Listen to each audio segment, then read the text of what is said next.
Baruch atah Adonai Eloheinu melech haolam. Beshem Gadol Yahshua HaMashiach. Abba, háblanos por medio tu bendito Ruach HaKodesh. No queremos oír palabras de hombres. En el nombre bendito de Yahshua HaMashiach, nuestro Adón, Omen, Beomen. Sheve Bakashá Ahim, su servidor quien le habla, doctor Javier Palacios Elorio, Roé, pastor de la Kehilá, Congregación Hanabe Shalom, Gozo y Paz en Tehuacán, Puebla, México.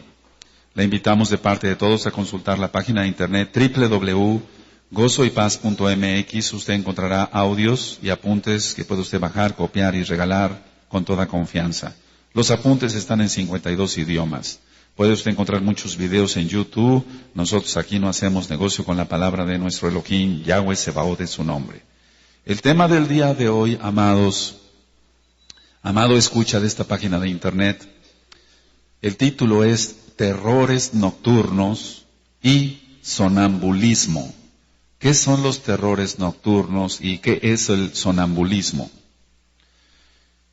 Este tema que voy a dar el día de hoy es porque quiero que sepa que yo no soy doctor en teología. Lo aclaro por los ajim o los nuevecitos que están escuchando esta página. Sino soy médico cirujano. Entonces, todavía en mi época, cuando se estudiaba medicina, estudiábamos muchas otras materias a profundidad que ahora ya no se estudian, como la psiquiatría, la psicología analítica, etcétera, etcétera. Pero realmente voy a ministrar qué son los terrores nocturnos y qué es el sonambulismo con la experiencia de conocer la bendita Torah, y queremos seguir aprendiendo más de la bendita Torah, y con la experiencia como médico, pero al haber tomado cursos de psiquiatría, porque no nada más fueron los cursos o las materias que se tomaron en la universidad en aquel entonces, sino aparte se tomaban diferentes cursos y se actualiza uno más todavía. Entonces voy a empezar por una pregunta. ¿Ha oído usted de los terrores nocturnos? ¿Sabe usted qué son los terrores nocturnos? ¿Sabe usted qué son? ¿Sabe usted por qué vienen? ¿Y cómo se tratan estos terrores nocturnos? Ahora, voy a empezar por ir desglosando el tema fácilmente para que no haya confusión. Muchos niños padecen insomnio.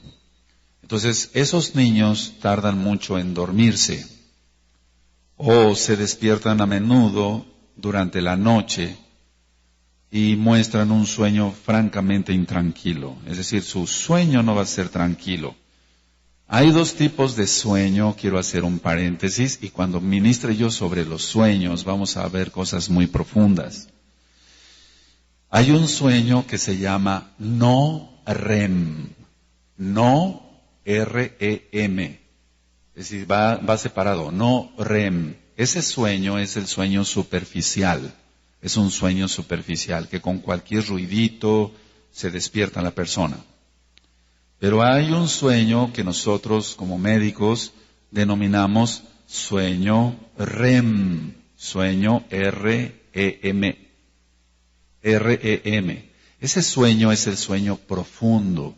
Ese sueño profundo, o sea, el dormir profundo, es o sucede generalmente entre las 3 y 6 de la mañana. Y el sueño no REM ocurre antes. Ahora, cuando una persona tiene ansiedad, estoy haciendo un paréntesis ahora para que se entienda mejor. Cuando un paciente tiene ansiedad, la persona no puede dormir primero. Y después ya puede dormir, pero a horas avanzadas de la noche. Cuando un paciente, y eso lo voy a ministrar en otros temas, presenta depresión, duerme primero. Es decir, se acuesta a las 9, 10 de la noche, duerme y queda profundamente, valga la redundancia, dormido. Pero a ciertas horas de la noche, a las 3 de la mañana, por ejemplo, de 3 a 6 ya no puede dormir. Ese sueño, esa característica se da en el paciente deprimido.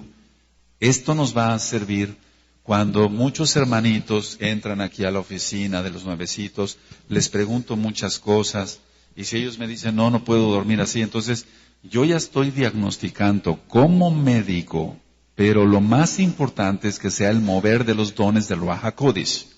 Aleluya. Que me está ministrando el Ruach HaKodesh ahí.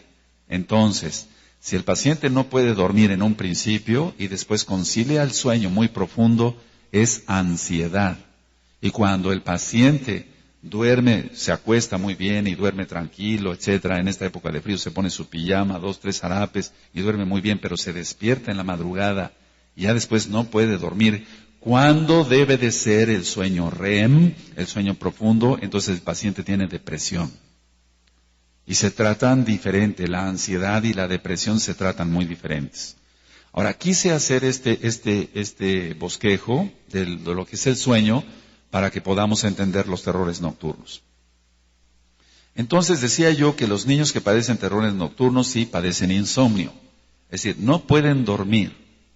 Entonces estamos ante un problema de que el pacientito, el niño, el hermanito en la Torá, el ajito, el aj, chiquito, tiene una inquietud para dormir, es decir, no puede dormir al principio, entonces está ya el diagnóstico de que tiene ansiedad.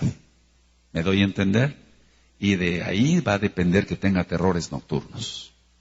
Ahora, otras veces padecen de terror o pavor nocturno. Y aparentemente este terror o pavor nocturno es motivado por pesadillas, es decir, sueños terroríficos, sueños con demonios, Yahshua HaMashiach les reprenda, o sueños de que es perseguido.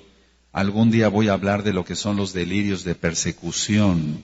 Muchas personas tienen delirios de persecución. Muchas personas que han sido asaltadas tienen delirios de persecución, pero hay otras personas que no han sido asaltadas y tienen delirios de persecución. Y vamos a ver cómo eso en lo espiritual se puede romper, porque no nada más es un aspecto físico, sino el aspecto es espiritual. Los niños que tienen terrores nocturnos hablan dormidos, y si se les despierta, tardan mucho en tranquilizarse. Entonces, el niño en un inicio no pudo dormir porque tiene ansiedad, tiene pavor. Pero después tiene sueño, empieza con pavor dentro del mismo sueño porque tiene pesadillas.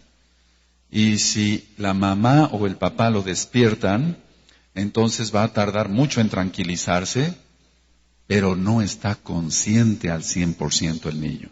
Es decir, no está consciente al 100% el niño.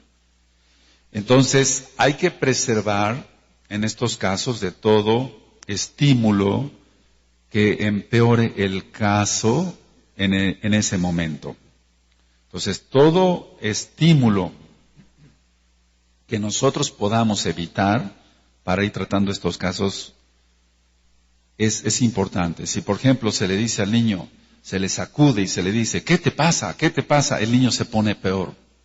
Se pone peor porque ya de por sí tiene pavor, está teniendo un terror nocturno. Terror es pánico. Ahorita voy a ministrar qué es eso. Entonces, si se le dice al niño, ¿qué te pasa? Se le sacude, se prenden todas las luces de la casa, etcétera, para que no tenga miedo el niño, la cosa empeora. Ahora, ¿cuáles son las causas del terror nocturno? ¿Por qué se presenta el terror nocturno? Como todos los casos que hemos ministrado acá en la Kehila Hanam Shalom Gozo y Paz, siempre va a haber una causa. Entonces, para explicar los terrores nocturnos, generalmente es porque el niño tiene la costumbre, por la mala educación de sus padres, de tener lecturas inadecuadas. Ese es el número 1, lecturas inadecuadas. Programas televisivos inadecuados, películas de terror, etcétera, etcétera. Programas de radio inadecuados y música mundana. Y lógico, si la música es mundana, es inadecuada. Todo lo que acabo de mencionar, las lecturas, inadecuadas, los programas televisivos y de radio inadecuados y la música mundana, que lógico es inadecuado, tiene una carga demoníaca tremenda en los últimos tiempos. Ahora, otra causa que no tiene que ver con las 4 anteriores que acabo yo de mencionar, son las discusiones familiares. Es decir, la discusión entre el papá y la mamá y el papá. Si ya somos meshijim, si ya somos mesiánicos, tanto papá como mamá, no tienen por qué discutir. Porque ya lo he ministrado en cada jatuná, en cada boda, que cuando hay alguna pequeña diferencia, lo mejor es sentarse, orar y que el Ruach HaKodesh sea quien nos ministre. ¿Amén? Ahora, pongan mucha atención a lo que voy a ir ministrando. Este audio está siendo grabado. Perdón, este tema. Hace 35 años, los casos de terrores nocturnos que yo solía tratar eran menos graves que los que estoy viendo en la consulta actual. ¿Qué es lo que pasó de 35 años para acá? ¿Por qué los casos se han empeorado si aparentemente son terrores nocturnos? Y aparentemente sería lo mismo. La explicación, entre tantas, es que se debe a que el ambiente familiar, en primer lugar, se ha tornado más pesado que anteriormente, valga la redundancia, debido a los valores, o a la pérdida más bien de los valores espirituales. Entonces, los valores espirituales se han perdido. Ciertamente la gente hace 35 años no guardaba la Torá, no conocían el verdadero nombre que nosotros conocemos ahora, Yahshua HaMashiach, Ruach HaKodesh, Yahweh, Sebaot, no guardaban el Shabbat. Pero los valores morales y los valores éticos eran muy diferentes a los de ahora. El papá era respetuoso, los hijos eran respetuosos con los papás. Ahora el niño le grita al padre, el niño le grita a la mamá, y lo peor es que el papá o la mamá se deja gritar por los niños. Y lo peor que sucede a veces en matrimonios que se dicen meshijim, mesiánicos. Eso no debe de ser, absolutamente no debe de ser. Entonces, la pérdida de valores espirituales. Ahora, en aquel entonces, hace 35 años, no había revistas de cosas terroríficas como lo que está pasando ahora. En cualquier periódico, un niño puede leer que fueron ejecutadas tantas personas y decapitadas. Entonces, eso está creando terror. Hace 35 años, las revistas, me imagino pornográficas, eran en el mercado negro. Ahora se encuentran en cada puesto de la esquina. Entonces, por eso los casos de terror nocturno han avanzado. Ahora, los demonios, Yahshua HaMashiach le reprenda, están más activos ahora. No es que hayan aumentado en cantidad, porque los ángeles no se reproducen. 1, 2. No es que hayan caído más ángeles. Esa es una pregunta que me están haciendo mucho por internet. Que si ya están cayendo los ángeles, los demonios hacia la tierra, tampoco, hasta que el Malach Mijael sea quitado de en medio, y entonces caerán las potestades. Entonces, ¿qué es lo que está pasando? Que los Sheidim, los demonios que están en la tierra, están más activos porque saben que queda poco tiempo, porque Yahshua ya va a venir. Aleluya. Entonces, cosas terroríficas en las revistas y pornografía está al alcance ahora de cualquier niño. Hace 35 años no había videojuegos del diablo. Ahora los videojuegos son de terror, asesinatos, sangre por aquí, sangre por allá, y todo eso ha ido en aumento cada vez más, y cada vez los videojuegos son más violentos. Tú, hermano que me estás escuchando, tú, hermana, no le vas a poner a tu hijo, por favor, la película del pianista. A tu hijo, porque es una película que ciertamente fue real, todos los sucesos, pero que se ven cosas terroríficas en esa película, la persecución de nuestros hermanos Yehudim. Tú no le vas a poner películas del Holocausto, ¿verdad? Solamente estando mal haríamos eso. Entonces nuestros niños no tienen que ver eso, no tienen nada que ver. La educación en la Torah es otra cosa, y no es mostrarles el terror que pasaron nuestros hermanos Yehudí. ¿Se escuchó?